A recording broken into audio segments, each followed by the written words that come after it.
Under the Radar, bringing movies and people together, one frame at a time.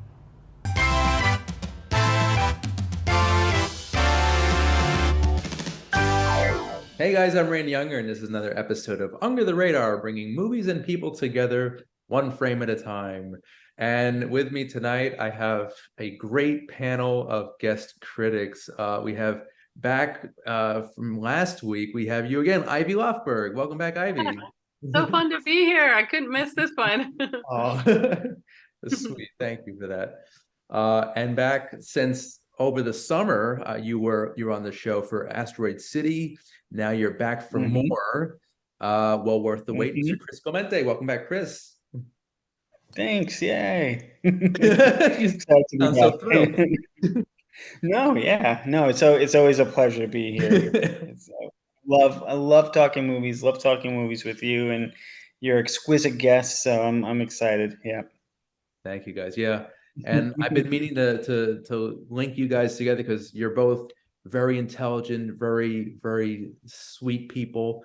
And I think we're gonna have a lot of fun tonight. Oh, So yeah. oh, shucks, Randy.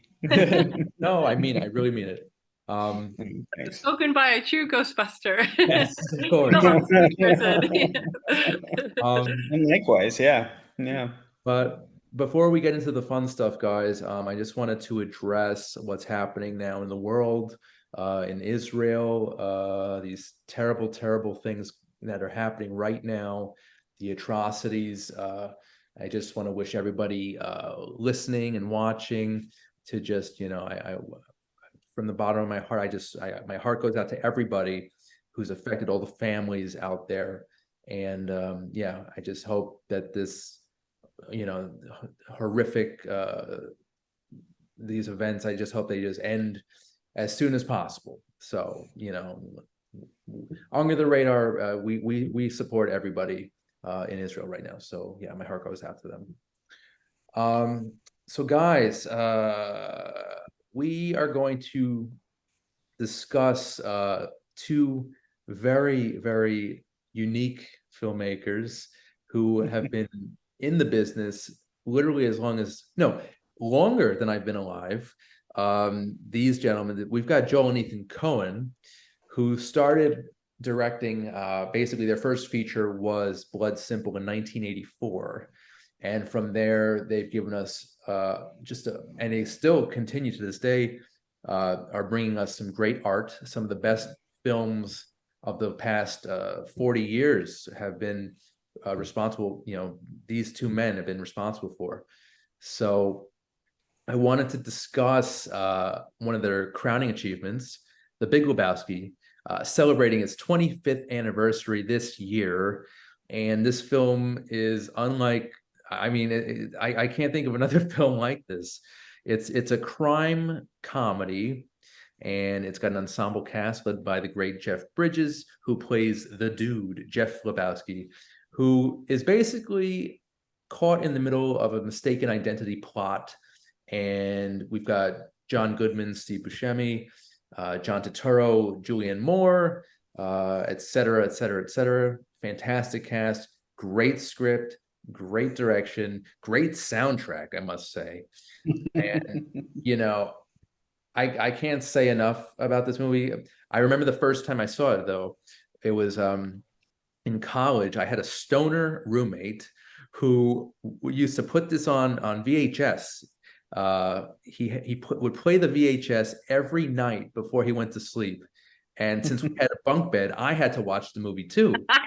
And eventually it became, it was just a tradition every night. That was his warm milk that put him to bed, and it put me to bed too.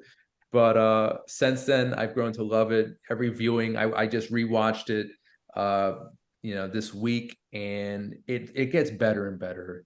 Such a great film, so funny, great action sequences, and the direction is top notch. So guys, I want to hear from you. Chris, you haven't been on the show for a while, so what are your thoughts of this comedy gem? Oh my God.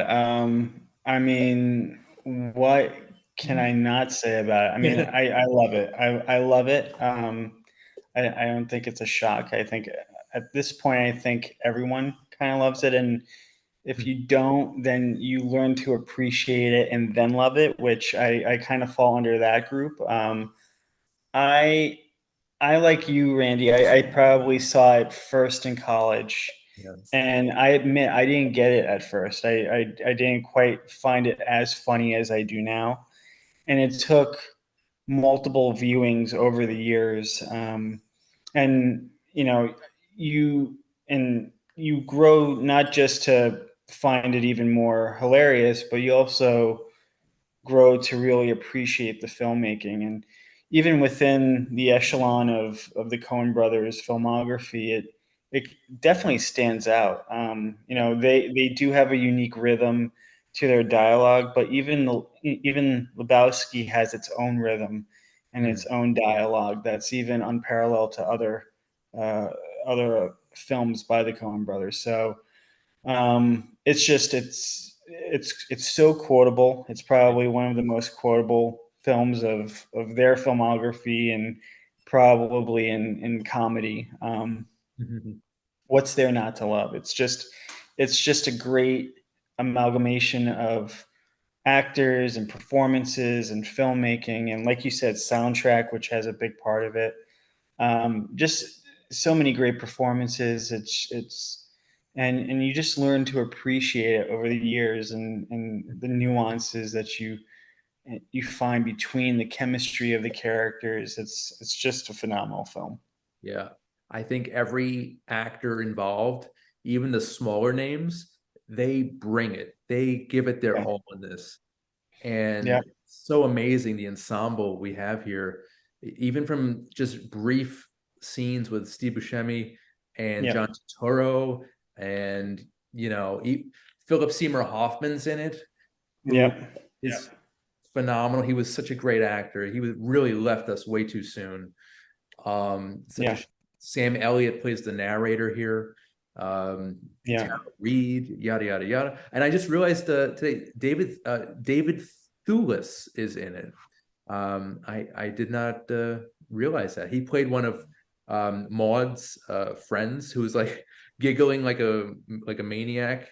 And Okay. he's a strange character. This movie's just strange all around, and I love every second of it. It's just so good. Yeah. Um, It's Ivy, yeah.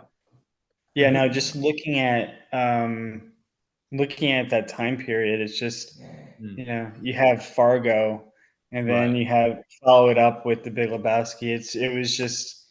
It was the Coen brothers at their Yeah, finest. agreed. It's just incredible for that time period. The 90s were the Coen Brothers decade for sure. Oh yeah, yeah, Um, Ivy, what are your thoughts on this classic? I completely agree. It really is one of my favorite films of all time. It is one of those that I can watch over and over again, and just for comfort. I often find myself, like, if I'm traveling, or I just end up putting it on because there's nothing better than it's one of those movies that just gets better every time I watch it. And I think that's such credit to their filmmaking that they could I feel like that's a truly classic film where you could just watch it for comfort, or you could watch it and find something new every time. And then you want to find something new every time. You're not just like zoning out. Mhm. Mhm. Um, Yeah. and I really love the sense of, like, now we have these wonderful podcasts about, like, true crime, and I feel like the Coen brothers were the first to capture how weird people, like actual regular people, are. Yeah. And the Big Lebowski, it feels like that could be a true crime podcast. I and he really, both of them, the Coen brothers, they leaned into really celebrating how weird people are. And I feel like all of their movies could be true crime Yeah. podcasts.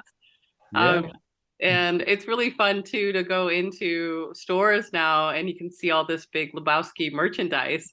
And people get so excited. We actually were in a store recently, and they had a whole section for the Big Lebowski, and it was like Mystic, Connecticut, and it was a huge, huge, so many products, and people just were so excited to see it even after all of Mhm. this time. So it still inspires, and I think I really love that Jeff Bridges has become the Big Lebowski in a lot of ways, like that his personality is really this, cosmic, laid back dude. And He's the dude, He's you the know. dude, dude. That's what yeah, we call him. totally. And I think that's one of the funniest, coolest parts about it, is he actually became the character in a lot of ways, Oh yeah. and the most Mm. beloved parts of that character. Yeah. This role was tailor made for him. Like he was the dude. He still is the dude. Like Yeah. he was perfect for this. I can't think of any other actor who And could have it's played it's this. it's interesting enough because on a couple of interviews he mentioned that he was really resistant in playing the role. Like Oh really? yeah, like he knew that it was written for him, and at that time he had a very young kid, and um, he was kind of on a moral dilemma if like it was suitable, to be around his kid and to have this in kind of his film history, and play that type of character. Hmm. So it took the Coen brothers some convincing to Right. get him playing Yeah, it, but if I had a kid, I would not show this movie to them until they're maybe like maybe like 12, 13. But yeah. I you mean, know, definitely like a later teenager going yeah. into college. That would be a great, like, you know, here's a film to have you come of age type of thing. Yeah. In that 100%. with that token, I would just buy the complete Coen Brothers Blu-ray set and just get here, son, There you go. get to work. Yeah. At 20, when they turn 21, give them a White Russian and have them watch the Big That's a good rite of A passage right great there. idea. You know what? I also wanted to mention the enduring legacy this film has 25 years later. So basically, in 2002, they started Lebowski Fest in Okay. Louisville, Kentucky, and they've been doing this in major cities ever since then. I actually attended one Lebowski Fest. I think it was in 2014 or 15. It was in Manhattan, and it was at a bowling alley, appropriate enough. And there was a costume contest with all like there was like 10 dudes, and they were serving White Russians. People were quoting the movie. I think there might have been a screening of the film, but I didn't attend that. But it was just so much fun, such a positive environment, and all these people, a couple of hundred people, just celebrating this landmark film. So that was really special. I hope they bring it back to New York because it really was cool. That's So cool. Sounds yeah, incredible. yeah. I also wanted to say too, I really love a movie. I think the Coen brothers are masterful of something that I really love in movies, where it's like the first scene of that movie really draws you in. You're like, who is this guy buying milk and paying with a check? Like, who's this guy? Like it just, Yes. like any other scene, I can't imagine, well, actually, that is, I think, what's really cool about that movie. In a lot of ways, I feel like it kind of could have started anywhere, because each scene is so brilliant and really creating this world that you just want to know more about these characters, and Yeah. wanting to know about everybody, even the bad guys who Yeah. are Right. hysterical. Yeah. This world was like it was Los Angeles, but it was kind of like a warped alternate version in a way, which is what I loved about it. And I think most, if not all, the Coen brothers films have that strange kind of it feels familiar, but at the same time it's really wacky and out there, and you don't know what to expect. So that is the charm of all the Coen brothers films, I think. And before we get into I want to do our top three favorite Coen Brothers films. We do that, I just want to mention that Dudism is an actual religion. I don't know if you guys are aware that it's a religion slash philosophy that authors have like written books about. People actually practice this. I think it's basically a modern version of is it pronounced Taoism or Taoism? Taoism? Yeah, anyway. It's a modern take on that philosophy, and basically just kind of take it easy. Don't, just basically just take it easy. That's the whole thing. I didn't really read. Sounds like it, yeah. Yeah. Like a modern day Buddhism, yeah.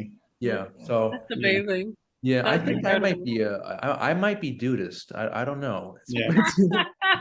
But I love it. or at least I aspire to be. Um, but yeah, Big You could be Lebowski. worse, really. You could be Yes, worse.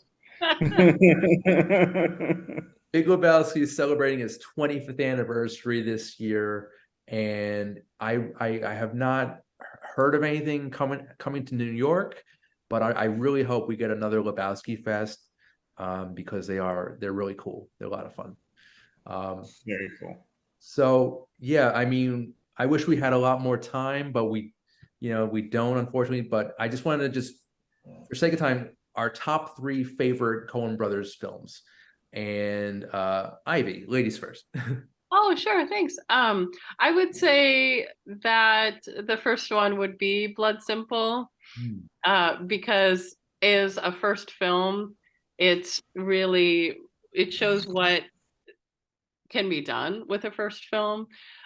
I did a lot of programming. I was a screener for the Bushwick Film Festival, Yeah. so we got to see a lot of people's first time films, and that was really incredible to see, the Coen brothers movies. And, I would really just tell people, like, that's the movie to watch, because you can really see that you really can create a first film that is really a masterpiece and can come out, really strong on that level. And I Yeah. really feel, I'm 100% sure that that film is taught at a university level for first time filmmakers, Yeah. because I think it's one of the best first movies ever made. Yeah. And they really showed what what you can do with a really small budget, and just not much experience. Like, the listening to the making of Blood Simple, I highly recommend, because it also really shows like what can be done with very little. Like, they kind of were barely scraping by, and it was really all held together with kind of duct tape and string, Yeah. and they still made this classic film that still today holds up as well as any of their other films. So I think, should I go through all of them? Oh no, we'll go in, Yeah, okay, great. round Yeah, round. okay. Mhm. But yeah, Blood Simple, amazing first feature length film. The creativity with all the shots and the sets. I guess they use like actual apartments, and there was a bar and just a dirt road. And also the performances are phenomenal too. Dan Hedaya, love him. He was great in that. And I forget the name of the other guy, the one who there's a scene where his arm is stretching into a window or something. He gets stabbed and shot, and it's just a crazy move. A first film, like, it really established these guys. It's like, these guys aren't kidding around. These are actual auteurs, These are real Mhm. filmmakers. So love Blood Simple. Um, Also, I want to mention, you mentioned just, with very little budget, and creating a really meaningful, impactful film. The Coens were actually friends with Sam Raimi, who was another filmmaker who really he took like almost nothing of a budget and turned it into a media franchise. So it's really, you got to be a really creative, resilient, persistent individual to bring your art to the screen. So definitely Blood Simple is amazing. Chris, what is Yeah. your number three, I guess? Wow, this was a very difficult assignment, Randy. I was looking at I'm like three. Oh my god. Um, by the way, I love Blood Simple as your three. It's I like you guys love Blood Simple. It I saw it later on the big screen too. I saw it retro in a retro theater, and it just blew my socks. And like I'm like, of course this would be a Coen Brothers first movie. It just has all the signs. It has all the checklists. Um, so great pick. For me, I thinking it over. So my third choice is kind of has humble beginnings for me. I used to watch it a lot as a kid without understanding who the Coen brothers are and what an auteur director or directors what that really means.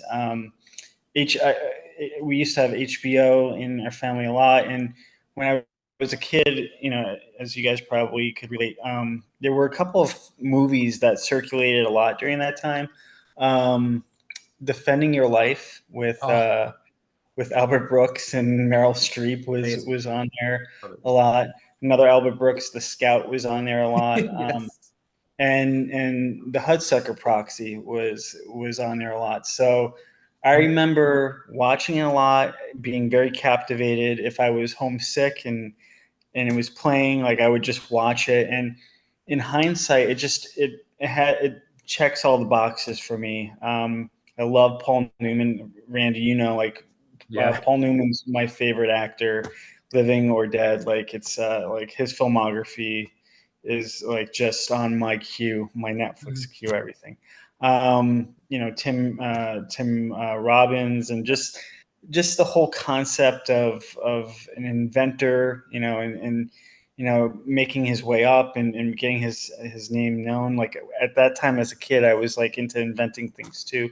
So it from a personal perspective, like it just means so much to me, and I love that movie. Like if it's on, I'll just watch it and just have a good time. So that's Now, that's my third pick. Yeah. that's actually my number three as well. It was actually a tie between that. It beat out just barely Miller's Crossing.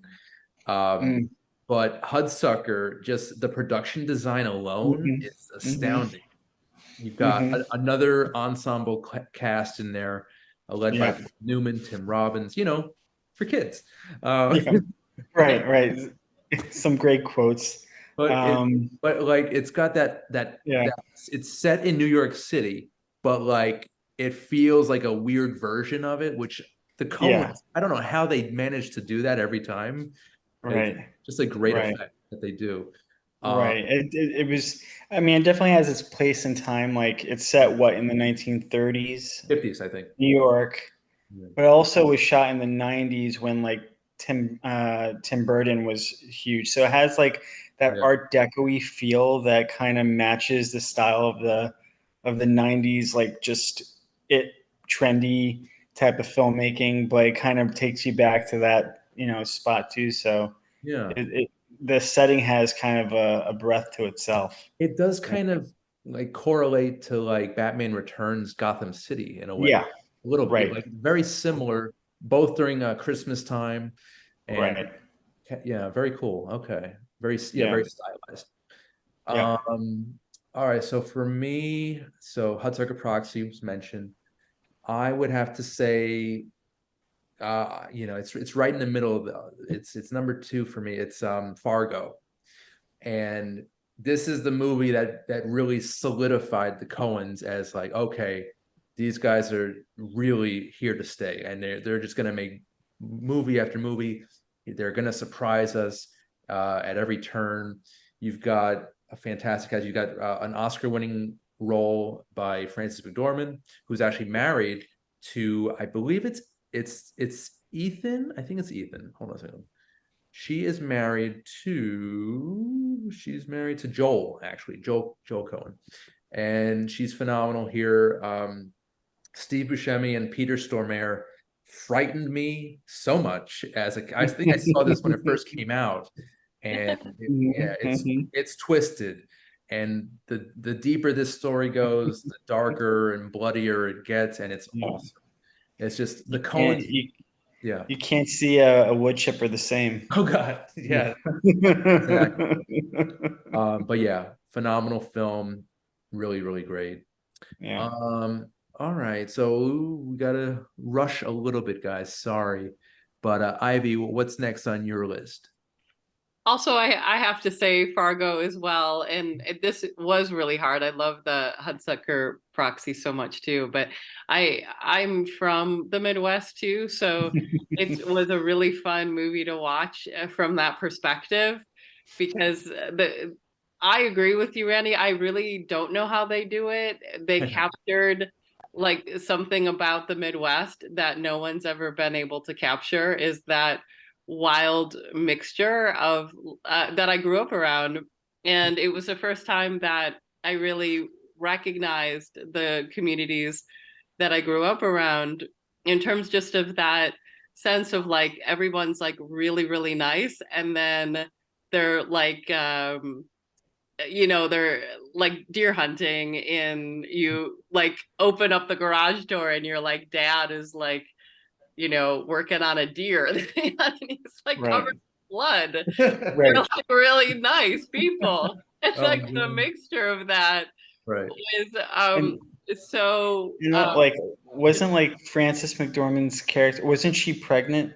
She was And pregnant. like she was going through just like motherhood things, and like she has to investigate and figure out, this horrific case too. So it's Right.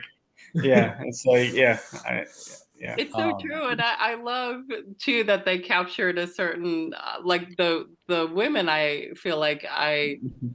know from the Midwest too. It's just Mhm. that like very like, oh, we're just gonna solve the case, like nothing really surprises them too much or pushes them into any extremes, no matter how horrible they're like.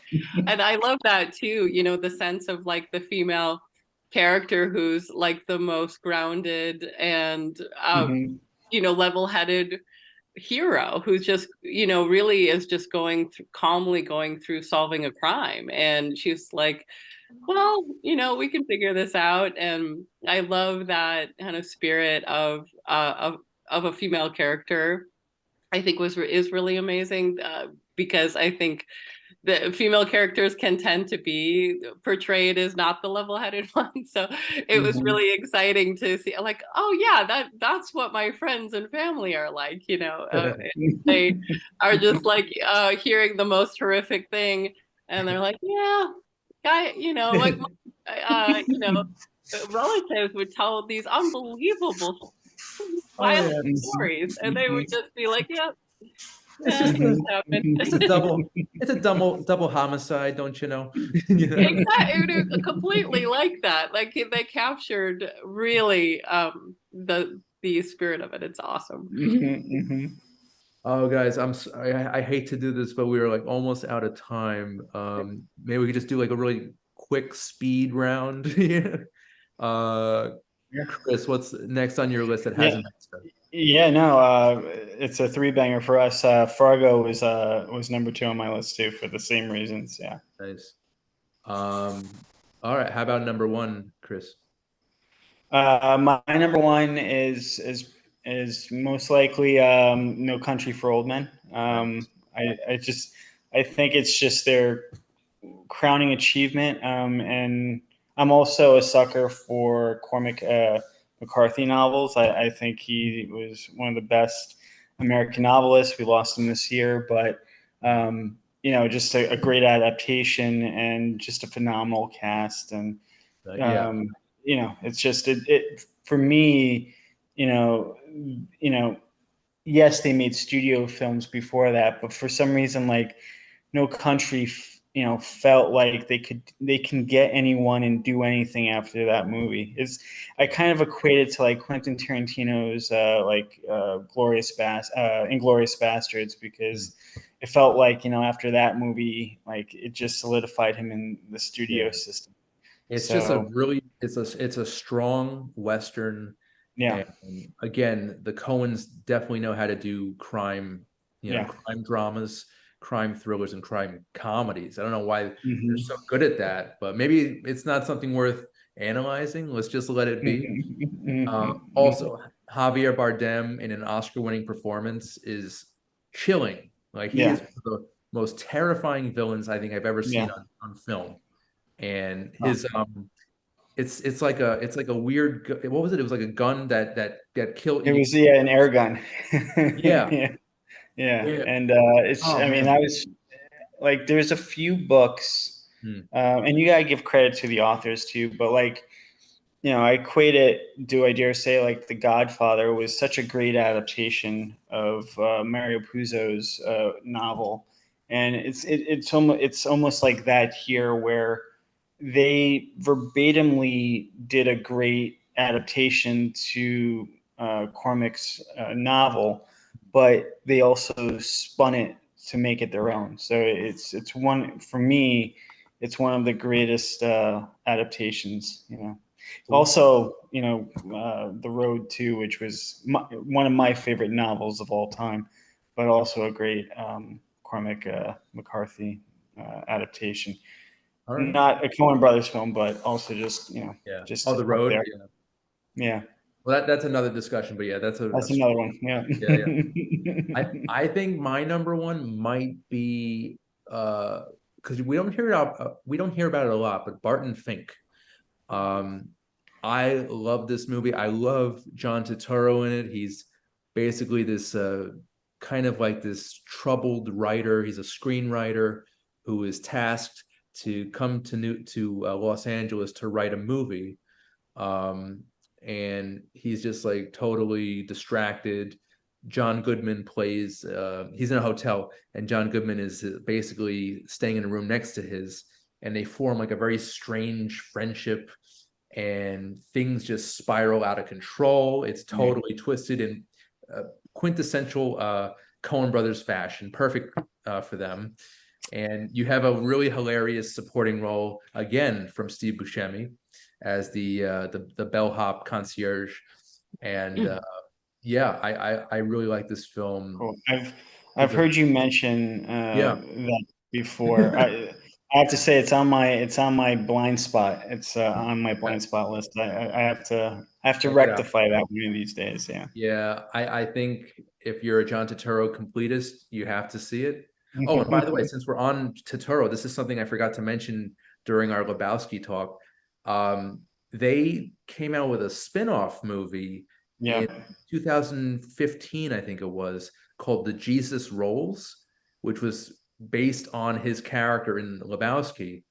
And the Coens did not have any involvement with it. It was just I think they only gave him permission to use the character again. And John Turturro, he stars in it. I think he wrote it and directed it. And if you guys haven't seen it, it's one of the worst movies ever made. Oh it no. it is such an insult to the Big Lebowski. It's like I, I, it I was. did not think you were going to go that way. I thought you were Yeah, going to be it's like, true though. you got to No, check this out. This is you would great. think it'd be amazing, but it is totally not. And it goes the opposite direction of amazing. And it's kind of like, what they did with Coming to Yeah. America. It's And it's this trend nowadays of bringing back like properties that were 20, 30 years old, and right. like, we got to stop doing that. Like, I'm really nervous for Beetlejuice 2. Like, Oh yeah. there's certain things I just don't touch it. Let it Yeah. be the masterpiece that it is, and don't taint it. I So. mean, I already know that Beverly Hills Cop 4 is gonna suck. So that's again, Well. that's another episode. So Ivy, did you have Ivy. two more or Oh one yeah. more? I'll go super fast. Okay. I would say mine is Raising Arizona, and Oh. very much for sentimental reasons. I do believe that there have much more epic films. It was hard to decide between that and Where Brother Art Thou. But Mm. in terms of just again feeling like it's a story that probably happened, like somebody probably stole somebody's babies and all, that's what I love about them too, is they really capture like the real people. I know that that Mm, wasn't a real story, but it feels that way. And that's what I love about mm, it. I feel like they capture like the people who would actually do these types of things. And Nicolas Cage and Holly Hunt together are, I think, one of the best couples I've ever seen in cinema. And it was when I feel like Nicolas Cage, he has like the perfect amount of mania and goofiness and adorableness in that movie. And it's also so quotable. And it really makes best use of all these incredible actors. And it's just a funny like yarn, of this tale of all of these wild people. Right, and this was actually the Coens' second film after Blood Simple, and yeah, they definitely again they had a slightly bigger budget, but it did look like it was shot on a low budget. They also I want to mention cinematographer Barry Sonnenfeld, who is also a director. He did the Addams Family films and Men in Black films. He did a lot of the cinematography for the early Coen brothers films. So I think yeah, working with the Coens, they had a great chemistry, and they definitely had a great eye when it came to film. So again, true art. So okay, did we get through all of our threes?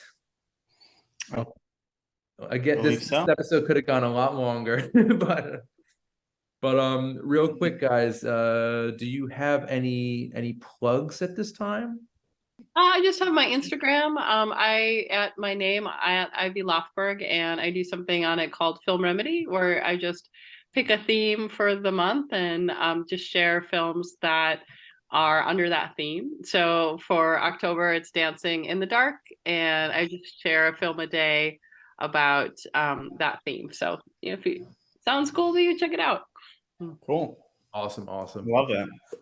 Mr. Clemente, sir. Yeah. Yeah, I just started writing for a new outlet. It's called We Got This Covered at wegotThiscovered.com. I'm doing reviews, guides, top 10 lists, things like that. Very cool. I still have to check out your work, sir. That sounds really nice. Cool, cool. As for me, you can catch full episodes on Manhattan Neighborhood Network. That'll be the video version of this episode every Monday at 11 a.m. Eastern, 8 a.m. Pacific. And also feel free to go to my YouTube channel, Under the Radar, subscribe, share, spread the love. And yeah, you can also catch episodes like this tonight through Slam Radio SXM, through Sirius XM every Thursday at 8 p.m. Eastern, 5 p.m. Pacific. So Ivy and Chris, this was incredible.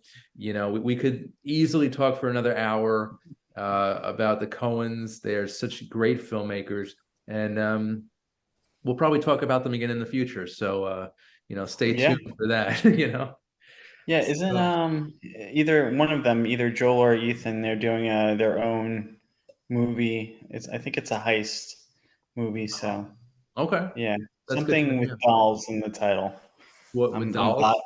Yeah, like dolls are in the title. It's Okay, on Wikipedia or IMDb, but okay, yeah, it seems like they're doing their own stuff, like separate from one another. But okay. yeah, All right. but Well, yeah, we'll look into that. But cool, I hope to see you guys on the show again real soon. And absolutely. yeah, for sure, for sure. Ah, absolutely. Thank you so much, Awesome. Randy. Thank you, Thank you. guys. Thank you, Ivy and Chris. I'm Randy Unger. This has been Under the Radar, bringing movies and people together, one frame at a time. We'll see you next time, guys. Take care. Under the Radar is brought to you by Magnitude Jewelry. Add a 2 to match your attitude. Patent pending, interchange genuine gemstone and crystal EMF protection jewelry. For more information, please visit magnitudejewelry.com/gemgirl or call 718-268-6634.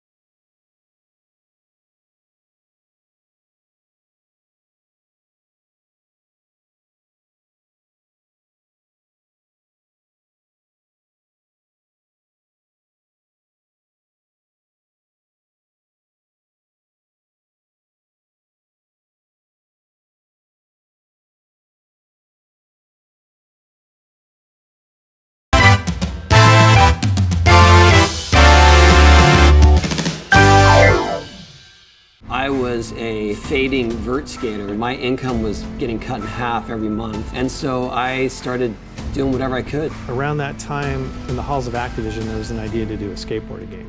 I heard you always been a gamer to some extent. Yeah, well, I've played video games since their inception. Activision called me and said, we are working on a game, we'd like you to come see what we're doing.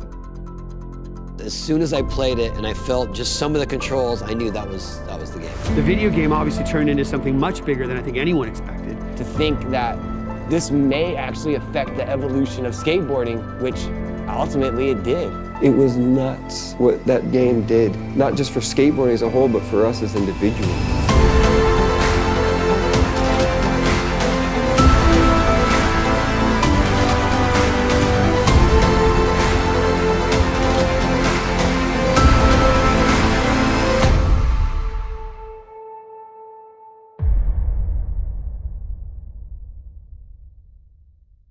Hey guys, I'm Randy Unger, and this is Under the Radar, where we talk all things film. And right now I have with me filmmaker Ludwig Gurr of the new documentary, Pretending I'm Superman, the Tony Hawk video game story. Ludwig, hello, how are you? Hey, I'm doing good. How about yourself? Pretty good, pretty good. So I saw the film fairly recently, and it was very well done. Congratulations on that. Thank you. I'm just curious, how did the film originally come about? Well, it came about because, back in the day, I used to have a YouTube channel known as Ice Biz Forever, and on there I would upload a bunch of Tony Hawk's Pro Skater videos. And, well, long story short, I did an amateur documentary about Tony Hawk's Pro Skater, which Ralph D'Amato, who's the producer of the film, saw, and he was also a producer of the first 8 Tony Hawk games. Yeah, sorry, I'm just going to take out my glasses. It looks absolutely horrible. Anyway, to continue the story, he worked on the first 8 Tony Hawk games. He reached out. We kind of became friends. He came over to Sweden one summer, which is where I lived, and we sort of hung out and stuff like that. And then once he always had this idea of doing this Tony Hawk documentary, and I always wanted to make like a professional documentary about Tony Hawk games and not just, some YouTube documentary for 30 minutes. And at that time, I also really started to get into filmmaking. And so when I went over to Southern California in the summer of 2016, I met up with Ralph again. He actually introduced me to Tony Hawk and allowed me to kind of pitch this project for him, and that was awesome. So, and Tony agreed to be, he agreed to be in the project on spot pretty much. And, a lot of that was obviously because of Ralph, who was involved in it, because he'd worked with Ralph for so long. So his professionalism really brought a lot to the project, I'd say. Cool, very cool. And I'm curious, though, what is your fascination with skateboarding in general and, of course, the legendary Tony Hawk? Well, I love skateboarding, man. Skateboarding is my life, pretty much. I mean, I was never a really good skateboarder or anything. I can do basic tricks, but I've always been so fascinated by it, to be honest. And, I'm just completely obsessed with skateboarding videos, skateboarding news, everything skateboarding, really. And, Tony Hawk's Pro Skater, like a lot of other kids, was what introduced me to skateboarding in the first place. And it changed my life. And I think it's, one of the greatest art forms out there. And as a sport, too, it's just the coolest thing that has ever existed. Cool. Yeah, personally, I've never skateboarded. I don't think I have the balance for it, but I am curious, maybe in the future. Yeah, good luck. Yeah. Is it easy to pick up? I mean, that depends on who you are, man. I mean, some people have a really easy time. Some people do not. I mean, I'd say as long as you're going with low expectations of like, this is really hard to do, you'll probably be better off than someone who's just played a video game and thinks everything is possible, pretty much. Yeah. Cool. So what was it like interviewing all these awesome skaters and video game developers? Was that a difficult process, first booking them and then actually speaking to them? I mean, Ralph D'Amato, the producer, took care of all the booking, obviously, and, he kept in touch with a lot of skaters. So that was, I don't want to say the easy part, but that was definitely not that hard to kind of get the skaters all together and stuff like that. Some skaters, weren't able to make it, sadly, but almost all of them agreed. And, interviewing them, since this was one of my first major, or it was my first major documentary and still is my only feature length and stuff like that. I mean, it was, I was obviously a bit stressed before going in, but I kind of prepared a lot, and I know a lot about skateboarding, but I did a lot of research about each individual before going into the interview, and I think that really helps. So that's really my advice to any filmmaker who wants to make a documentary is that, do a lot of research on the people you want to interview, because, your dedication and research will show when you're in the interview, so that you don't ask questions that, that you can answer by looking on Wikipedia or something like that, Yeah, for sure. Did you have a favorite person you interviewed? I mean, Ronnie Mullen's always favorite. Ronnie Mullen is one of my favorite people in the world, probably the most intelligent guy I know. He's a good friend too. So, I mean, talking to him, whether it's doing an interview with him or hanging out with him, it's just awesome. He's just one of the most interesting people out there. He's so philosophical. And I think he really took skateboarding. He's never seen skateboarding as a sport. And it shows in a way that skateboarding has evolved his thinking, and he's always been a math nerd and stuff like that as well. So, and I have too in ways. So it's very interesting to talk to him for sure. Sweet. Was there anyone you wanted to include in the documentary that you didn't get a chance to? I mean, there were a couple scheduling conflicts, but overall, I think we got pretty much everyone that we wanted. Okay, cool. And I mean, the film is beautifully shot. It looks great. It sounds great. What was the editing process like? Well, editing, it was actually, I'm actually an editor. That's actually probably my main kind of job in the film industry. It's my full-time job, really. And yeah, I mean, editing, I had a pretty clear vision of what it was going to be from the beginning. But I think after about 5 or 6 versions, we had a really good editor come in and kind of take things over from there.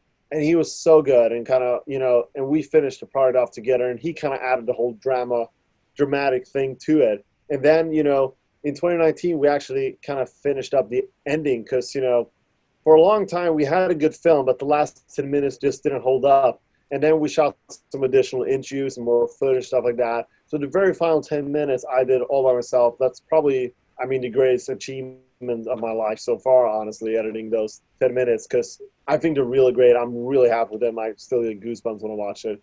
And, it was, as a lover of skateboarding and a lover of the people that are in the film, I mean, it was a pleasure to interview the film. To edit the film, sorry, yeah. And yeah, I could definitely feel the passion in the film, and it's definitely a love letter to the sport. So that came across really, really well, and it works great. But aside from positive stuff, what are some challenges that you faced during production? Well, obviously it's kind of, scheduling conflicts, budget and stuff like that. There are always issues you face when making documentaries in particular, because, you never kind of know, unless you are very specified, you never quite know where a documentary is going until you're in the editing room.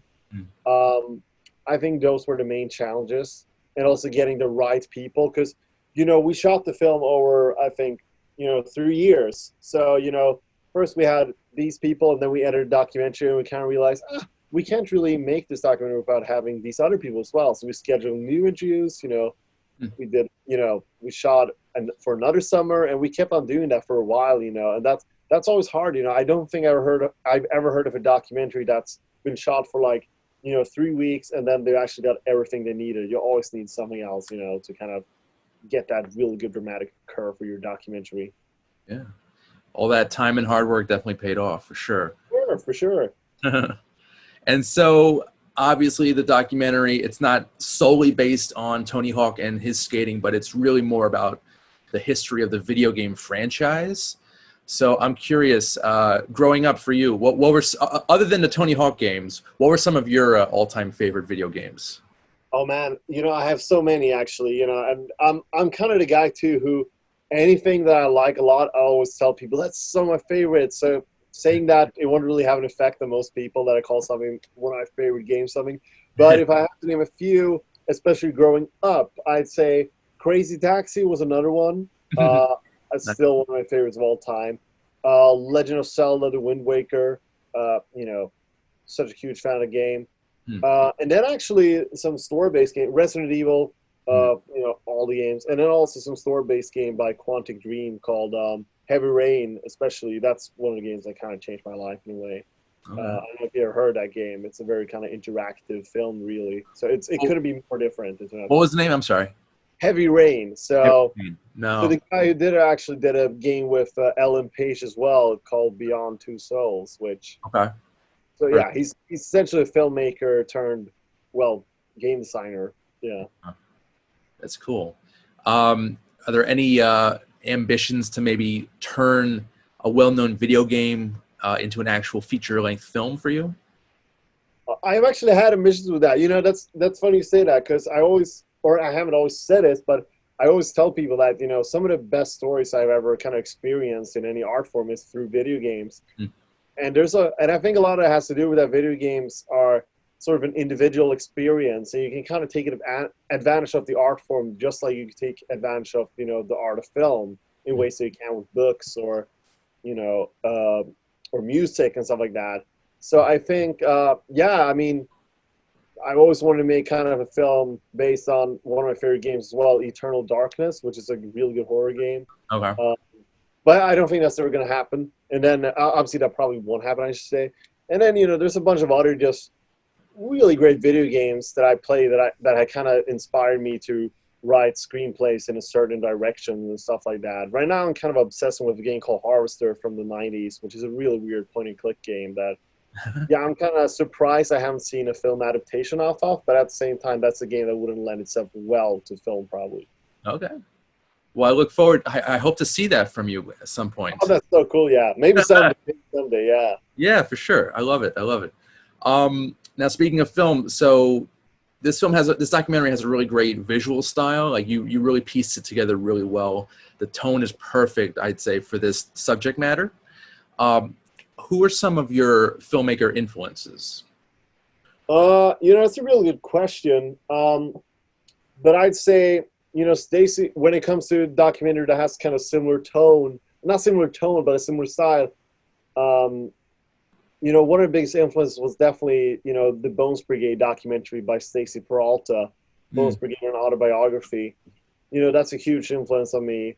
Other than that, you know, I think my influence come from all kinds of people. You know, I think my favorite documentary of all time is probably Hoop Dreams by Steve James. But that couldn't be more different than, you know, this documentary. But yeah, I mean, when it comes to documentaries that are kind of a history lesson about a specific subject, but that are still appealing to a big crowd, you know, I'd say, I cannot remember his name right now. I am so ashamed of that. But the guy who did, you know, Senna, the documentary about Amy Winehouse, and recently about Diego Maradona, I mean, he's just brilliant at his job, because he makes these documentaries about these people who only knew, you know, this one, like how to play soccer, or they were really good. I mean, they were the greatest race car drivers in the world and stuff like that. And I know nothing about Formula One, but I still love the documentary Senna. So yeah, I think that's kind of what you should be aiming for. Yeah. Okay. So basically that balance of education and entertainment. Like, yeah, and also about, I think, getting like a really good kind of drama in the film. I think actually 2 years ago, we really saw that with, I don't know if you've seen this one by my friend Bing Liu, Minding the Gap. Did you see that? Familiar. I don't think, no. It was nominated for an Oscar, and one of the guys in that film was actually pretending I'm Superman by the end. But I think that had kind of a perfect balance of, you know, it's about a bunch of skateboarders who feel lost in life, and they're kind of, you know, growing up as young adults, and they don't feel prepared for the world. But, you know, skateboarding, you know, despite being kind of one of the main, not themes, but like, I guess, aspects of the documentary, you know, they could have totally replaced that with anything, like, you know, darts or whatever, and it still would have been brilliant, you know, because that's just kind of, they just use skateboarding to explore, you know, fatherhood and stuff like that. Yeah. And I'm just thinking of a scene from the 1995 drama Kids. There were some skating elements there too. Kids Valera Park, yeah. Yeah. So just side note on that. Yeah. So are there any other subjects you hope to document on in the future? Yeah, I mean, for sure. I mean, there's a lot. I really don't want to disclose anything right now because, you know, there's kind of this thing with filmmakers that anytime you talk about a product that has been announced in an interview, you'll never end up making it. So I won't mention anything, but yeah, there's a lot I can say, and it's about pretty much everything, not just skateboarding, but a bunch of other subjects for sure. Yeah. Nothing you can tease us with? I wouldn't want to right now, because Okay.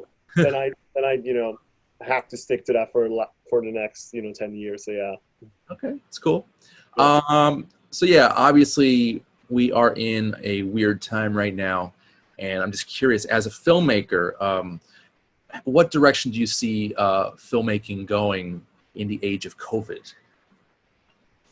I think I see people trying to, just like with anything that happens really in the world, trying to make the best out of the current circumstances. And we just saw Shudder do that.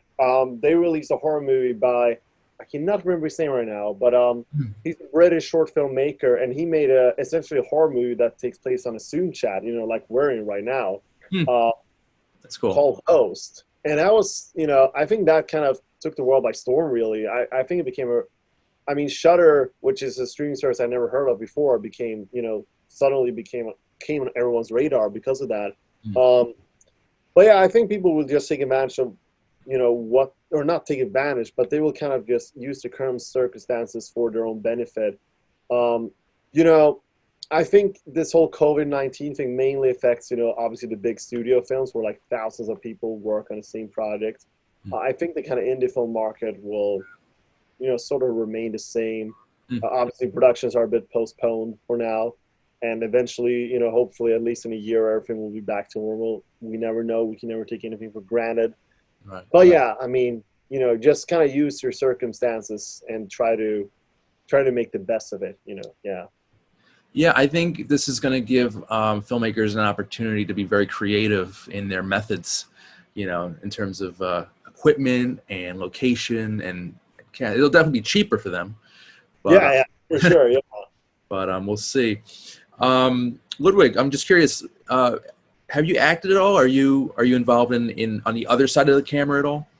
Oh man, no, I'm not. But I'm honored you asked. Can I ask you why? Or because you have this quality, you kind of remind me like a young Sam Rockwell. That's what I'm seeing right now.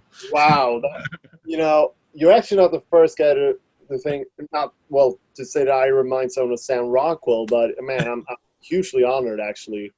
But no, I've never been. I was actually some director actually offered me a role in a film recently. He just saw me in an editing room and thought I looked good for a role. I couldn't take it though, and I still deeply regret that. But yeah, maybe someday, who knows? And maybe I'll be there with you. We'll see. You never know. Oh yeah, because you look like an actor too. So yeah. Cool. So how can people see Pretending I'm Superman? Where is it playing online? I'm assuming. Where can people see it? So August 18th, video on demand. It'll be on iTunes, Amazon Prime, Direct TV. All kind. Obviously you can just go to teachpeacefilm.com, and every streaming service available will be listed for where you can see the film. So yeah, it's you can rent it or buy it. If you buy it on iTunes, you'll get some extra material as well, which is really cool. Some never before seen, or not never before, but some clips that aren't seen the film. So yeah, and if you live in Australia too, it comes out on August 18th on Garage Films, and yeah, some more dates will be announced for other countries. Sweet. Well, I hope everyone sees it. It's a great film. It's very interesting. I'm not a skateboarding fan at all, really. So it was very enlightening for me personally. So thank you for that. Oh, well, thank you too. Thanks for enjoying it. Yeah. So guys, see the film. It's great. Ludwig Gurr, thank you so much for your time today. This was great. And I'm your host, Randy Unger. This has been Unger the Radar. And thanks for watching.